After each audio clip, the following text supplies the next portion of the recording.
Hey everyone, today in this video, I'm going to walk you through initial mobile app setup for the Yeedi M16 Infinity. If you're interested in the M16, the link to it will be in the video description. In the description, we also have a link to our daily vacuum deals with the latest promo codes and savings for you, as well as our top picks for robot vacuums, wet dry vacs, and cordless vacuums. So be sure to use all of those links in the description. So let's pop the cover off. We have the Yeedi app pulled up right here, top right-hand corner. Hit that scan icon. It's the little square with the line in the center. And we're going to scan our QR code to set up our device. Make sure it's powered on. So ours is powered on. Flip that switch all the way to the right. The solid gray line is what you're going to want. And we've done that. Hit next. Release the Bluetooth hotspot. Hold it down for just a second.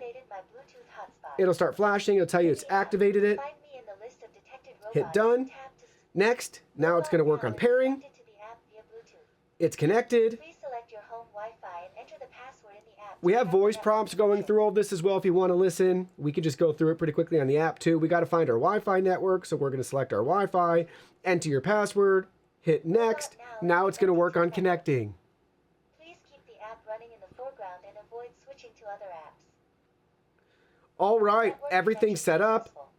So you'll notice too, it says temporary here. So the image is just a temporary holder. We're actually setting this up and using this before it's been released officially. So you probably would see the actual product image there. And then down below here, the name will be more refined too. It should probably say Yeedi M16, that sort of thing. But you can change the name if you want. I'm going to leave it as it is.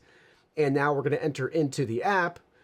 At this stage, you might get prompted for a firmware update. If you do, it'll take around, I'd say 5 to 10 minutes, probably closer to the 10 minutes, depending on the size of the update. But I highly recommend doing the firmware updates if you have the option, and then turn it on to auto update so you don't have to worry about that in the future. But we can select the language. We can set the time zone.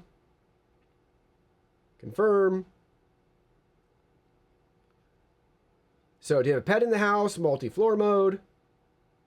So you can do all that. And here we go. We're taken into the app. That's it, guys. It's simple and straightforward to set this up and connect it with your Yeedi account in the Yeedi mobile app. Now at this stage, you would place the station where you want it in your house, open up all the doors, tidy up the floor, and then you would select that map your home button at the front center of the screen. It would go out, it would drive around, map your environment, come back, the map would be populated. You can edit the map if needed, and then you can conduct all of your cleaning sessions. So simple, straightforward to get this set up.